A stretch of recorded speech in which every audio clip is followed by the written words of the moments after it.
Well, we got a beautiful fall day. It's November the 9th, and the wind is blowing just a little, enough to make the flag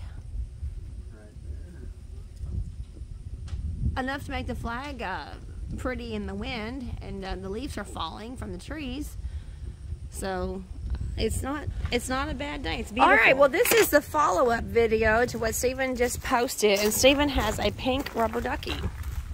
I don't know why we have a pink rubber ducky.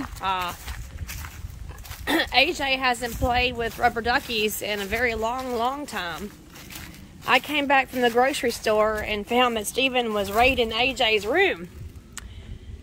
And hold it up, Steven. Can you hold it up, please? Steven, can you hold it up? What, a little rubber ducky? So anyway, Ruthie wants me to tell y'all what's going on. So what is going on since the last time I spoke with you is I went to fish out those, there are actually 2 floats in there because this has happened before. So I went to fish out those floats. Well, there happens to be another baffle in the back. So I guess there was 2 baffles. But anyway, so the floats are back there behind the baffles, and they will not come forward. So, and anyway, so I guess I could go to town or go to Cuttawaw, which is like 60 miles, to go get another fuel sending unit. But I'll do that another day. For now, I just want to get this thing back in there. So anyway, so I need a float on it. I figured what was it going to use. I found a little ball, but the coating on it wasn't going to hold up. So I got to looking around. I found AJ's little rubber ducky. It is kind of a little big for the hole, but I think I could squeeze it down. And then it had a hole in it, so I put a screw in the bottom of it. And now I'm going to see if I can attach it to Can I hold it for a minute, please? And attach it to this here. May I examine it? I don't even know why AJ had a pink rubber ducky. So anyway, so I'm going to attach it to this sending unit and get it down in there. And then I'll be done with this because I've already spent way too much time, just like Ruthie B's headlight yesterday.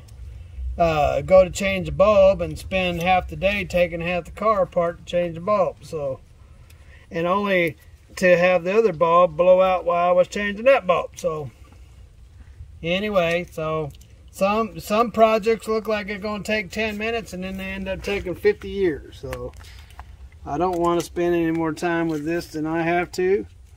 So I'm going to stick a rubber ducky in the tank for now. It's a wonder. I came home from the grocery store and Steven was trying to find something in AJ's room, and I said, "What are you doing rummaging through his stuff?" And he said, "Watch the video, watch the video." And I'm like, "What are you talking about?" He said, "Watch the video, just like everybody else. Watch the video." And so I had to find out myself through watching the video about what was going on with the baffle and the sending unit. And so he was looking for something in AJ's room to use as a float, and I had no idea that AJ still had a pink rubber ducky. Had no idea.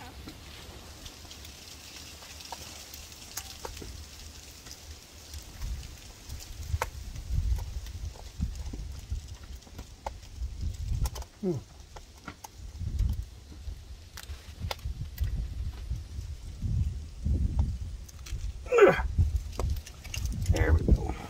What did you have to do? What were you doing? Well, it's got to stay on the sending unit. Is that what that is, a sending unit? Yep, it's going to be sending messages back to the... Now, before, when I had modified this and I didn't know what was going on, I had a wire from here to here, and leaves trying to get my fuel tank. So I had a wire from here to here to keep it from bending. So, but this actually sits down in the tank this way and not that way. I was thinking it set that way, so it's not going to be towards the baffle. I think it should be safe because it goes right here and the baffle's over here. And it ain't going to be swimming around over there because it's contained. So I believe this will work. So I think between putting a lasso on the loose baffle, maniac baffle, and a little rubber ducky, I think I can get my fuel gauge to work again. And so I can quit messing around with it. Do you remember that show from the 1980s, that television See, look at this, people. Oh, you just knocked it off. Yeah, that's because they bite. A little fake ladybug, a Japanese beetle. Do you remember that show from the 1980s? Ruthie, don't step on my parts, please. Now he's over on the other shoulder biting me. Do you remember that show from the 1980s called McGyver? McGyver? Who are you talking about? You! I'm asking you. Do you remember the show McGyver? Yeah. About how he could use anything to fix anything? Yeah. That he was sort of like a... Well, I couldn't use anything. I had to go searching for something.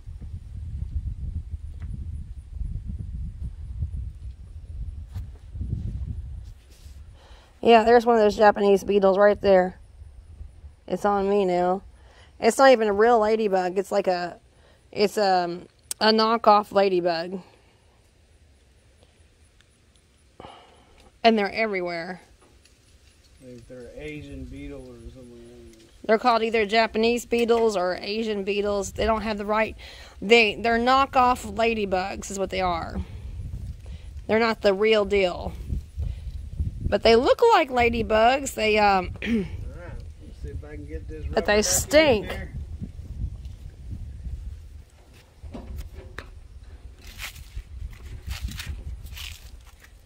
Oh, wait a minute. Gotta go into... Be a rubber ducky. Nice to meet you. Probably. Okay, rubber ducky then. Maybe it comes over one. Oh, no, it didn't. There's no way. It was originally right there. Yeah. So quit fighting me.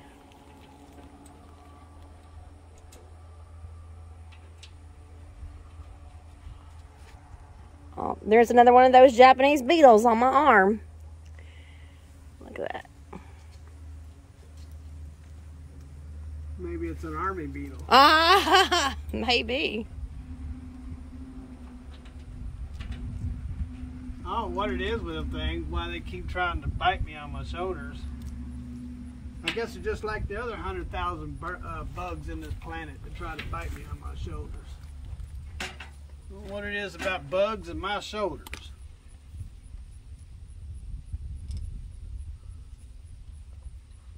Alright. Got one more screw to get in there. Alright. So the sending unit is back in.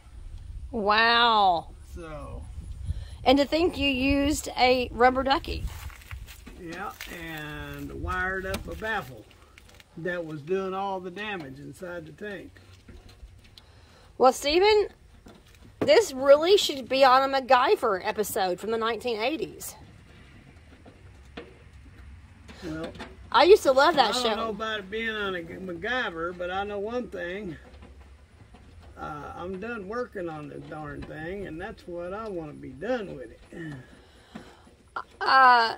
Yeah, I grew up watching McGyver. I mean, I was born in '78, and McGyver was McGyver and Mr. T. I loved those shows in the 1980s. McGyver and the A-Team. It was called the A-Team with Mr. T. And I remember how he didn't like to fly on airplanes, and they had to give him a tranquilizer to make him fly. Okay, that's back in. Put the wires back on. I guess I'm kind of dating myself, talking about the A-Team and McGyver. That's sunlight right in my eye, and I can't see what I'm doing. There we go.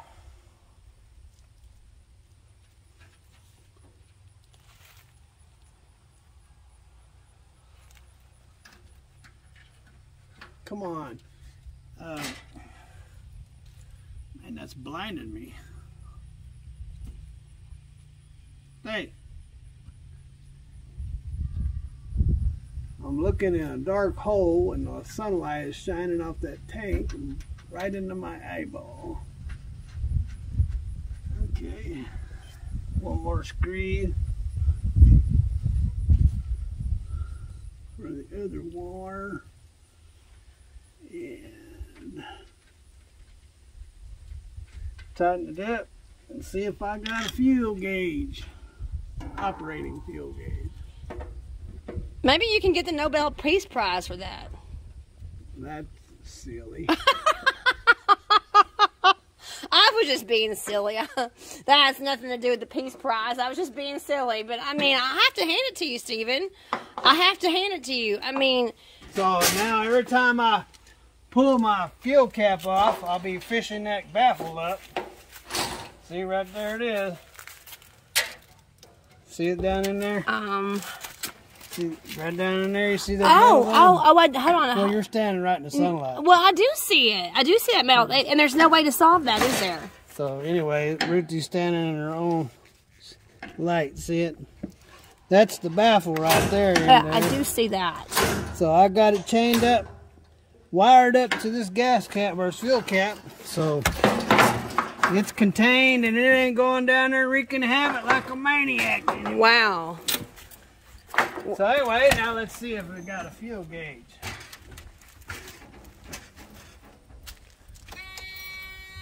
Yeah, says I got just below a half a tank.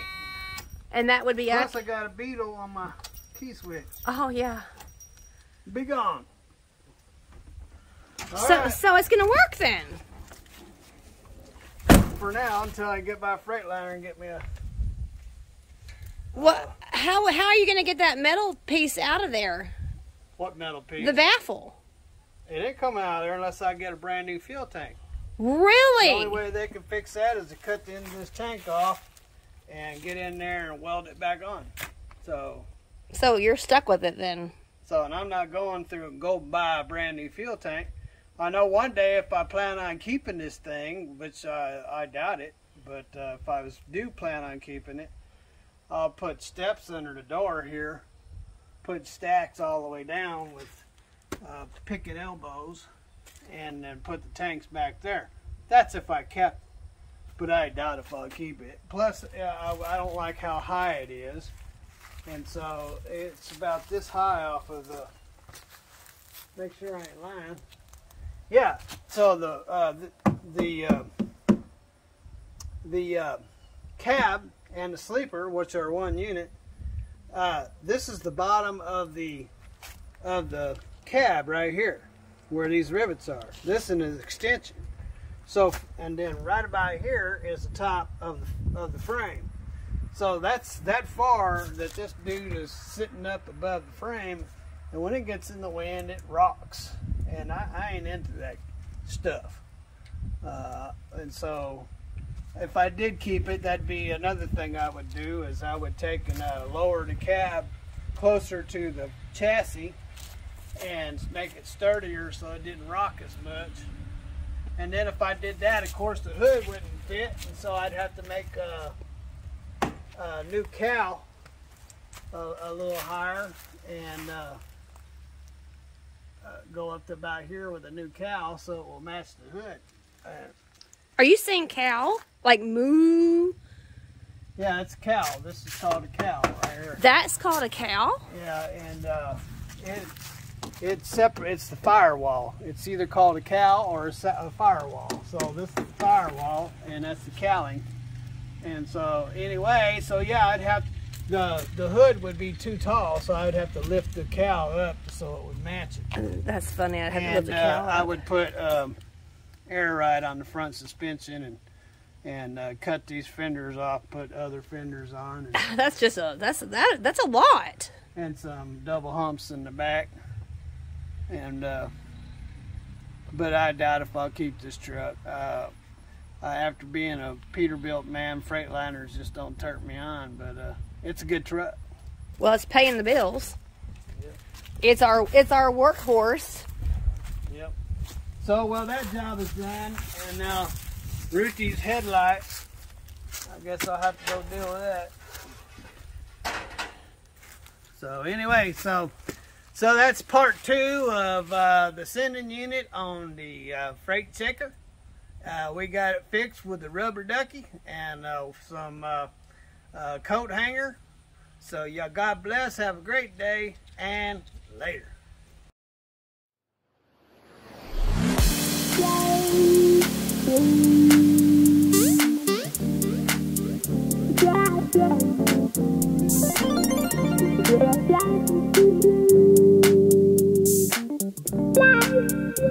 Yeah.